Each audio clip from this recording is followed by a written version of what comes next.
여러분 안녕하십니까. 강시열 변호사입니다. 한미 관세가 다시 25%로 복원됐습니다. 안보 합의에도 불똥이 튀고 있습니다.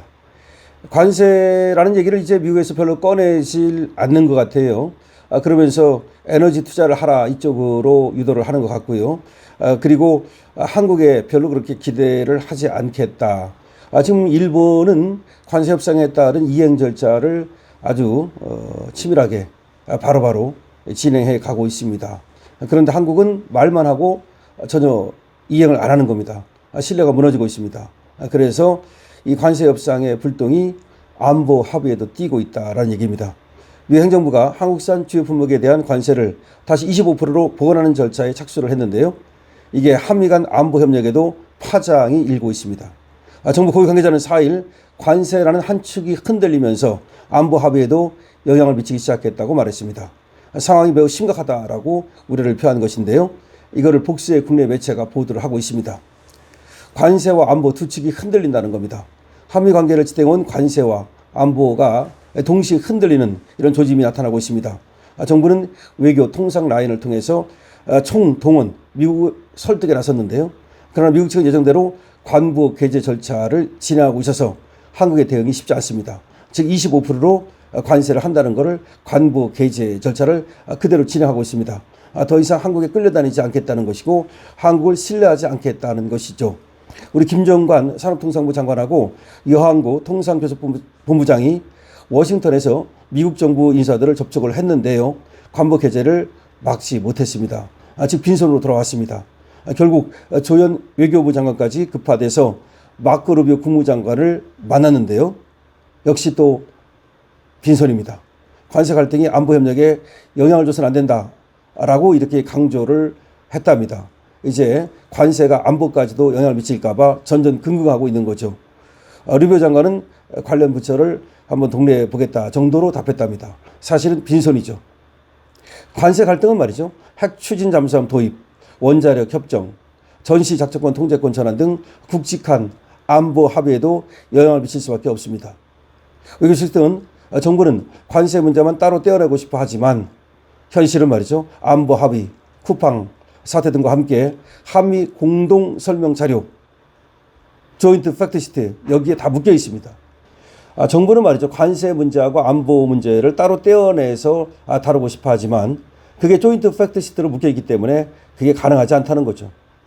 자, 트럼프는 SNS를 통해서 관세 인상을 시사한 바 있습니다.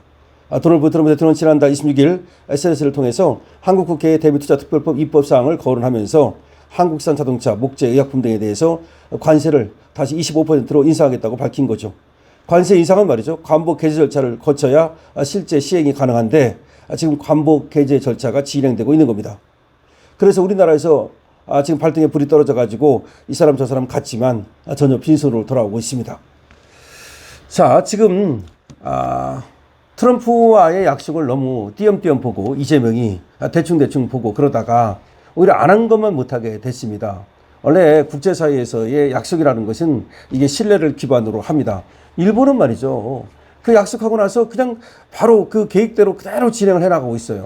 근데 다카이치는 국내에서도 인기가 굉장히 좋습니다. 다카이치 인기가 폭발해가지고 아주 국회를 해산하고서 다시 또 총선거를 치러가지고 완전히 다카이치 체제를 구축할 수 있을 것으로 보입니다.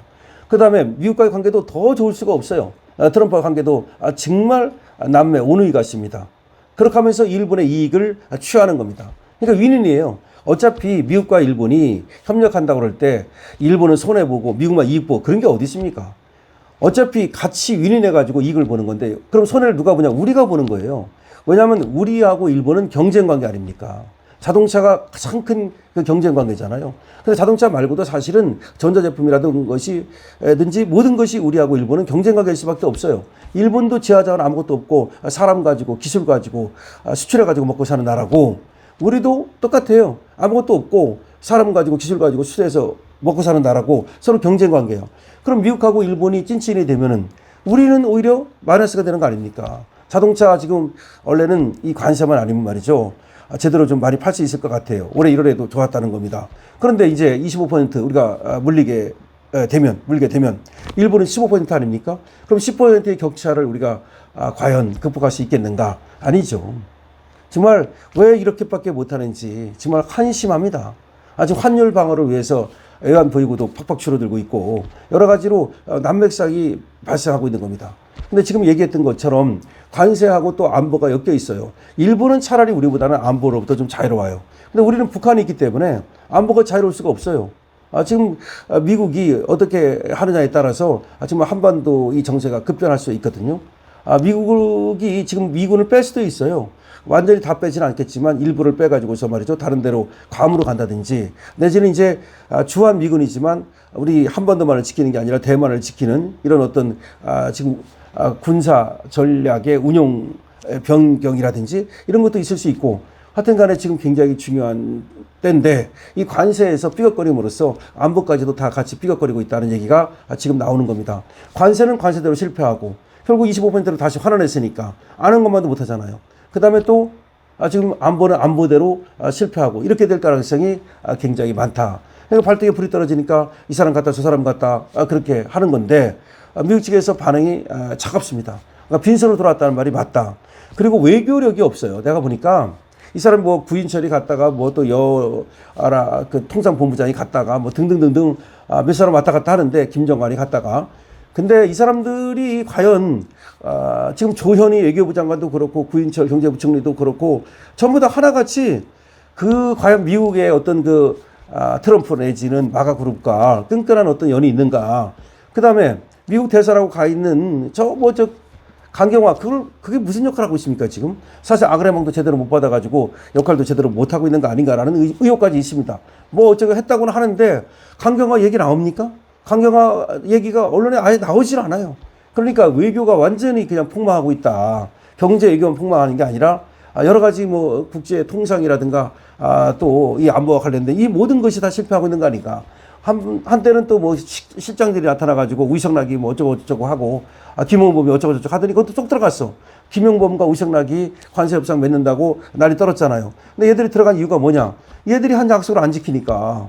우상락하고 김용범이가 가가지고서 그 관세 협상 한다고 난리 떠는 거 아닙니까? 근데 얘들을 갖다가 만나주겠습니까? 이제 만나주질 않는 거야. 그렇게 다른 놈이 가는 거야, 내가 볼 때는.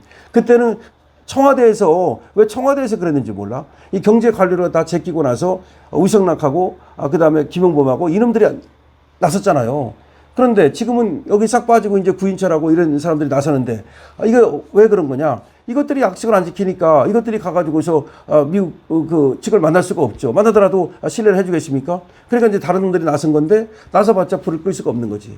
그러니까 불은 누가 질렀어? 김용범이하고 우상락하고 이재명이 불을 지르고 나서 이게 뭐 되지도 않는 뭐 양동이 가가지고서 가져가가지고 불 끄겠다고 하니까 그 불이 꺼집니까?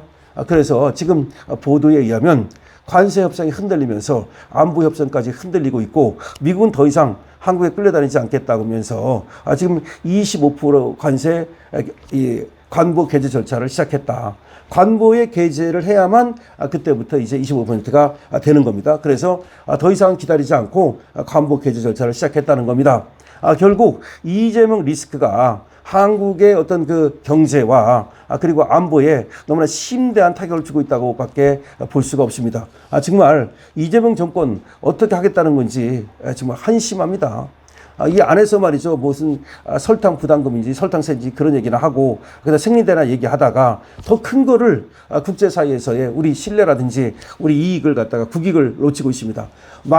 입만 열면 국익 하는데 정말 이재명이 국익을 위해서 뭘 할 수 있는지 정말 너무나 한심하다는 생각을 가지지 않을 수가 없습니다. 강시엄표입니다.